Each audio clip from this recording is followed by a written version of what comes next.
Yo, what's up everybody? Welcome to our third vlog from Istanbul here in Turkey. We've been blessed with another beautiful sunny day. Yeah, and yesterday we even caught up with our fellow YouTube friends, the Mamuchos over in Kadıköy. That was super cool.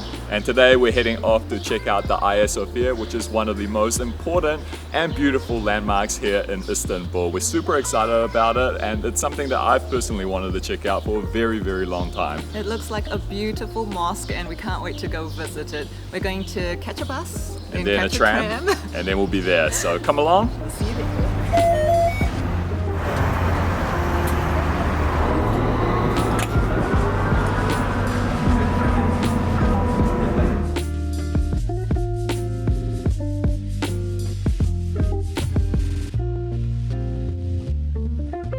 Alright guys, we've just gotten off at Sultanahmet station and we are in the middle of the heart of what used to be Constantinople. How exciting is this to be here?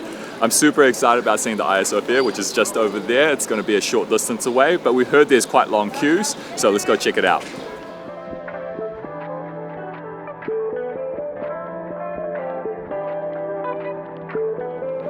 Emperor Constantine, who was part of the Roman Empire, moved the capital from Rome over to modern-day Istanbul, and this place was called Constantinople.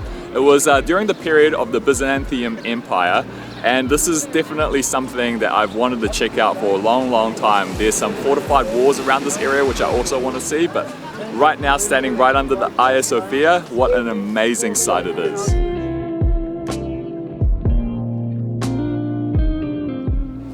What a grand and magnificent architectural beauty that is. Such an important monument for both the Byzantine and Ottoman empires. It was believed that the original structure was first built around 325 AD, and the monument that remains behind us today was first built roughly around 532 to 537 AD. It is just incredible. So it first started as a church, and then it became a mosque centuries later, was converted into a museum, and then it has since been returned to a mosque.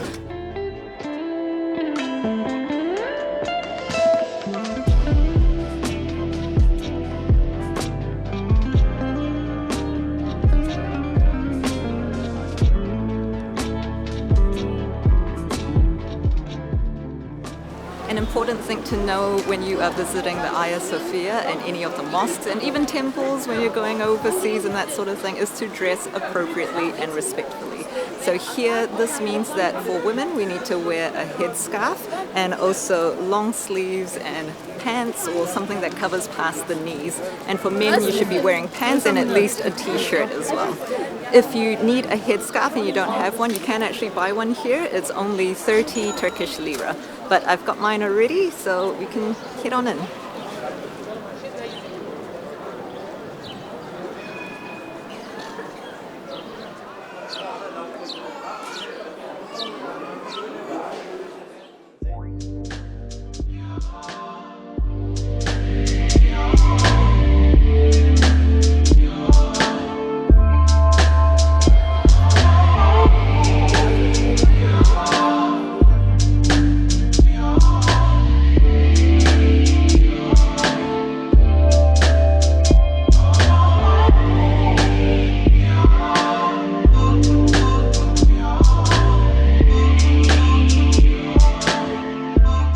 We've left our shoes at the entrance, and one important thing to note, if you want to get full access to the entire Hagia Sophia, you're going to have to try come here during a non-prayer session, especially Friday when there's a long stretch of prayers during the afternoon.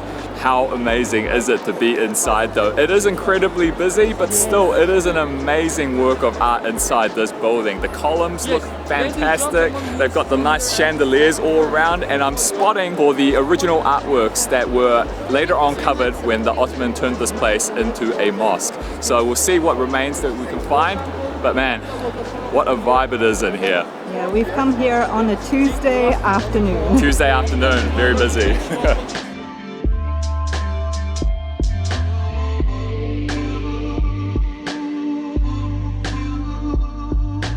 We spent a fair bit of time here now just admiring all the incredible architecture.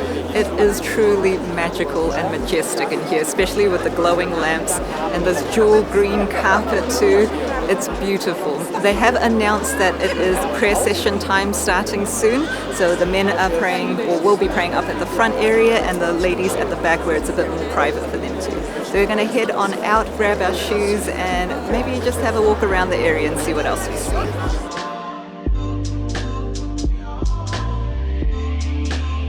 Ian and I were walking around everywhere seeing if we could find the artworks. We only spotted one which is hanging over the entranceway, and we were talking to a guy who was saying that the actual gallery is on the second floor but it's currently closed for maintenance. So it looks like we're probably going to have to come back here in who knows how long to try and check it out one day.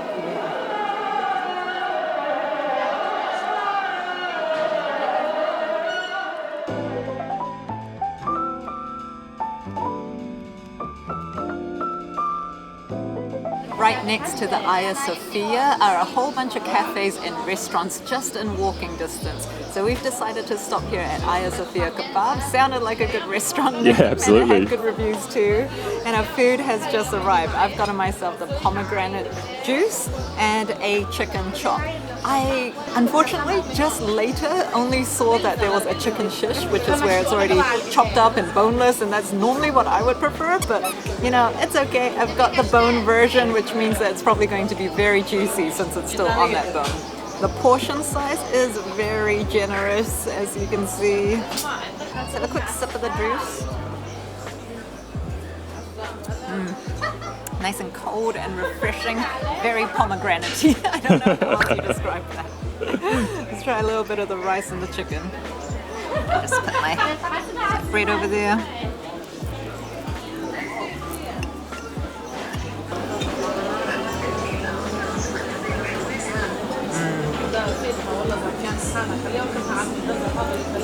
It is really nice and juicy, grilled very well too, and it goes so well with that rice.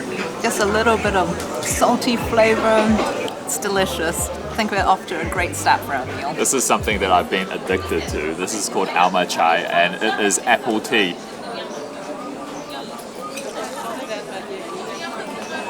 Oh, it's like drinking a delicious apple that's in tea form. It's a little bit sweet, but it's got that hint of tea which makes it absolutely delicious. A nice hot beverage. Yeah. So I have gotten the very classic Adana kebab because I figured there's all kinds of different things that I want to try, but I want to go with the classic for my first one. Looks like there is a very grilled kippa, so let's try that first. This looks very interesting. Look at that.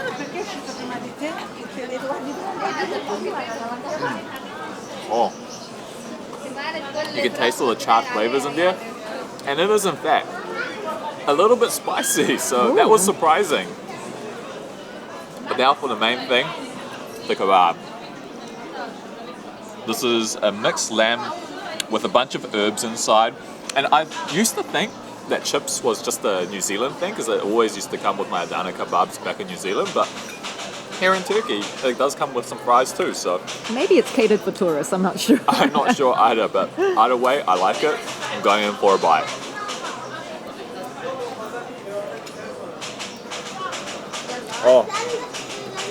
Oh, wow. There's so many flavors in that. That is incredible. I can taste like 1 million different herbs in that. That is so delicious. A million. The lamb is extremely succulent, grilled to perfection, and even the fry was delicious too.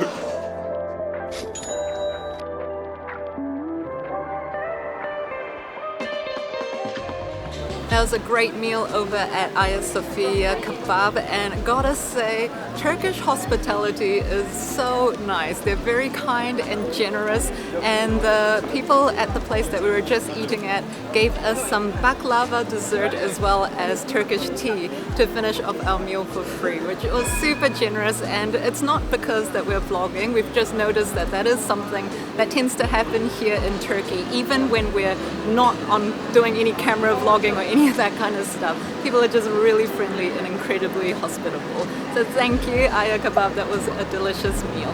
Right now we're headed over to a park. I can't remember the name off the top of my head, but I'll put the name here. And we are going to hopefully see a whole bunch of tulips. Yeah, we're here in May, should be fully in bloom.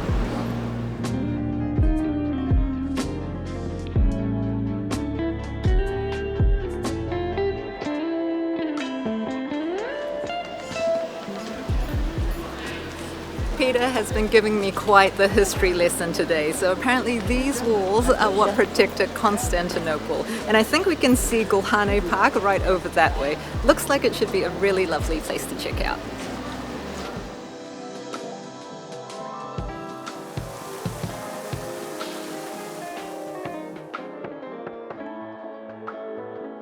Doing a little bit of reading earlier at the entrance, and Gulhane Park used to be the exterior yard of the Topkapi Palace during the Ottoman period.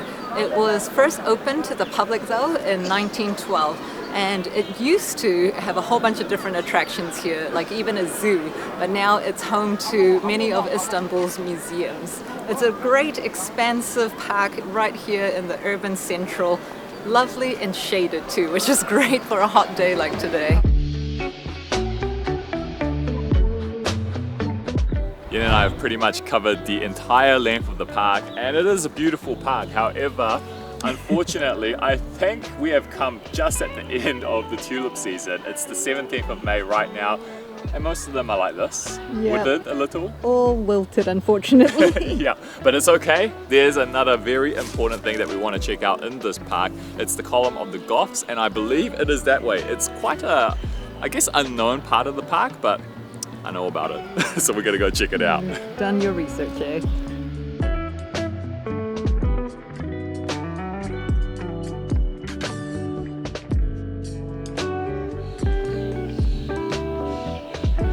Here it is. This is the column of the Goths. We found it, and this is indeed, we've just confirmed via the signpost right next to it. Yeah, that one there. This is the oldest remaining intact piece from the Roman era, and historians are actually unsure whether or not it symbolizes Claudius II's victory over the Goths or whether it's Constantine's. It's also intact, probably because it's carved out of one solid piece of marble. So how impressive is that? That's incredible. Yeah, 18.5 meters tall.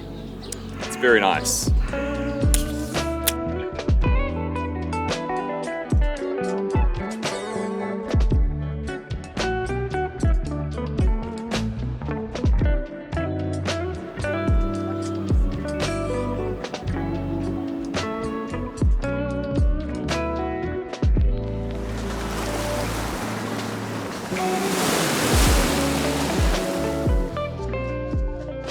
As Yen and I came out of the garden, we decided to take a stroll along the Bosphorus so that we could see what the wall looked like from the outside. We can see now how it not just protected Constantinople from land invaders, but also from invaders from the sea.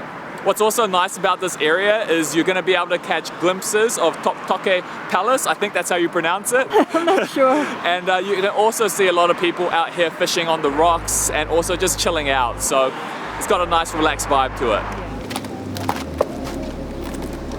Alright, I think we're going to wrap up our vlog for the day here, guys. It's been an awesome day full with adventure, and Yen and I have thoroughly enjoyed checking out the Hagia Sophia, as well as all these other sites actually. That's right, so much history in this city, and we've only just started scratching the surface. Yeah, we've still got the Blue Mosque as well as the Grand Bazaar as some of the main highlights that we really want to check out too. Yeah, that's also in this area. Eh? Yeah, so we'll definitely be coming back here in future vlogs coming up.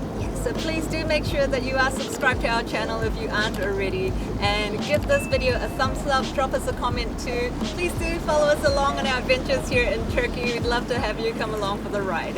Until the next one, everybody. Catch you next time. See ya.